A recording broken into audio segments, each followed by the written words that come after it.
జరిగి వాస్తవం వాస్తవం చెప్పండి. చెప్పమ్మా. మీరు చెప్పండి. మొన్న మా వారు లేనప్పుడు వచ్చి ఇంట్లో సామాన్లంతా పిల్లల్ని భయపెట్టి, నా పేరు సుమిత్ర, వైఎస్ నగర్ నుంచి మేము ఉన్నాము. మేము ఇంట్లో ఉంటే మా ఇంటికి అలా వచ్చి మా ఇంట్లో సామాన్లంతా బయటికి తోయేసి పిల్లల్ని మమ్మల్ని అంత తాగుబోతులు అందరూ వచ్చి అంత రోడ్డితను మమ్మల్ని కొట్టి బయటికి లాగారు సార్. సామాన్లు అంత బీరువా పగల కొట్టి మా బంగారు మా డబ్బులు మేము దాచిపెట్టి పాప కార్యం చేసాము. ఆ బంగారు కనిపించలేదు.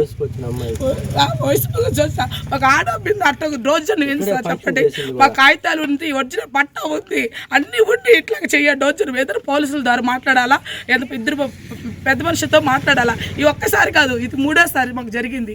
మాకు రక్షణ కలిగించండి. మా ఇంట్లో మేము ఉంటున్నాము, మాకు న్యాయం చేయండి. ఎవరెవరు వచ్చారు? చాలా మంది, ఒక 40 మంది. అమిత్ జాను ఇంటికి అమ్మి వాళ్ళ కొడుకు, వాళ్ళు అమ్మిన వేరే వాళ్ళకి అమ్మారు కదా, వాళ్ళు కూడా వచ్చారు. ఒక 20 మగ పిల్లకాయలు తాగేసి రోడ్డు మీద తాగేసి గోడలు దూకి ఆడపిల్ల వయసు పిల్ల కాకుండా వాళ్ళు లాగి బయటికి తోసారు. పిల్లలు కొట్టారమ్మా? కొట్టారు సార్, పిల్లలు కొట్టారు. చెప్పున్నా పిల్లలు చెప్పండమ్మా. అన్న బయటికి దోసి కొట్టారు, సామాన్లన్నీ బయటకు దోసి అక్కని చెల్లితో కొట్టారు. డాడీ వాళ్ళు వస్తారని చెప్తే కానీ నిన్నకుండా తోసి అమ్మాయి పాపం జ్వరం వచ్చి కళ్ళు తిరిగి పడిపోయి వాంతులు చేసుకుని నేను టాబ్లెట్ ఇచ్చి లేవ తీసిన బిడ్డను పాప.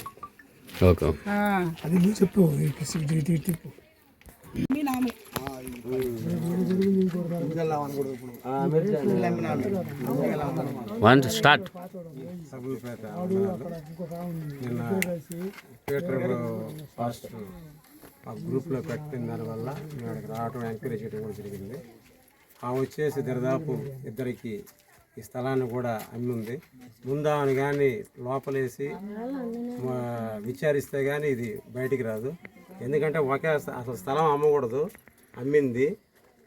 ఒరిజినల్ పట్టతో సహా పాస్బుక్తో సహా అన్నీ వాళ్ళకి ఇచ్చిన తర్వాత వీళ్ళు అక్కడ ఆల్రెడీ కాపురం ఉన్న తర్వాత వేరే వాళ్ళు కూడా వచ్చి వాళ్ళకు కూడా అమ్మటం 1,27,000 అమ్మింది, వాళ్ళకి 1,80,000 అమ్మింది.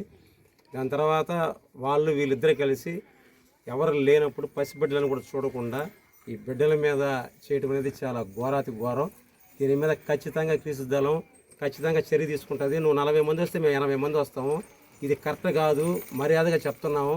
పోలీసు కూడా దీన్ని ఖచ్చితంగా తీసుకొని న్యాయం చేసే విధంగా ఇప్పుడు ప్రస్తుతానికి వెళ్తున్నాము.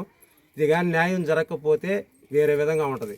కాబట్టి ఈ విషయంలో ఖచ్చితంగా పోలీసు వాళ్ళు ఇరు వర్గాలకి కూర్చోబెట్టి న్యాయం చేయాల్సిందిగా మాకు చట్టం మీద న్యాయస్థానాల మీద నమ్మకం ఉన్నాయి. కాబట్టి వాళ్ళని రిక్వెస్ట్ చేస్తున్నాం, ఇప్పుడు పోయి అడుగుతున్నాం కూడా. కాబట్టి వీరికి కానీ న్యాయం జరగకపోతే ఈదుల్లోకి వస్తాం. ఉండేటువంటి మాస్టర్ పీటర్ బాబు గారు ఉన్నారు, అక్కడ నివాసం చేస్తున్నారు 15 సంవత్సరాల నుంచి.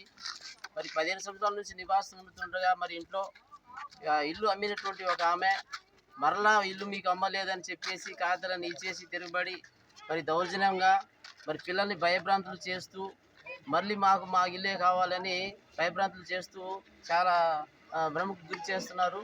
కాబట్టి ఆర్కేపీ నెల్లూరు జిల్లా ఆర్కేపీ రాష్ట్రీయ క్రైస్తవ తరఫున మేము మాట్లాడుతున్నాం. ఇది తీవ్రంగా ఖండిస్తున్నాం. ఎందుకంటే ఒకసారిగా మనం 15 సంవత్సరాల నుంచి ఇంట్లో నివాసం వస్తూ కాపురం ఉంటున్న ఇంట్లో మరలా వచ్చి దౌర్జన్యం చేయటం అనేది చాలా అన్యాయం, చాలా అక్రమం అది. ఎందుకంటే పట్టాల కాగితాలన్నీ ఇచ్చేసి ఒక స్థిరమైన కాగితాలు రాసిన తర్వాత మరలా మాకు ఇవ్వండి అంటే ఏ విధంగా అడుగుతున్నారు మీరు? ఇది న్యాయం కాదు కదా.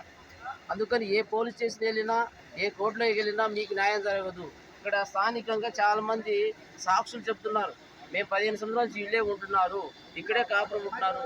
జస్ట్ ఒక 2 వారాలు 1 వారం వాళ్ళ అమ్మాయికి బాగాలేకపోవడం వల్ల ఆ విధంగా చెన్నై వెళ్ళి రావడం వల్ల వాళ్ళు దౌర్జన్యం చేసి ఇంట్లో ఎవరు లేనప్పుడు దౌర్జన్యం చేసి ఉండటం చేయడం చాలా అన్యాయమైన పరిస్థితి. అందుకని ఆర్కేపీ తరఫున క్రీస్తు దళం తరఫున నెల్లూరు జిల్లాలో ఉన్నటువంటి క్రైస్తవులందరూ కలిసి ఏకమై ఈ పక్షంగా మేము ఖచ్చితంగా న్యాయం వరకు పోరాడుతున్నాం.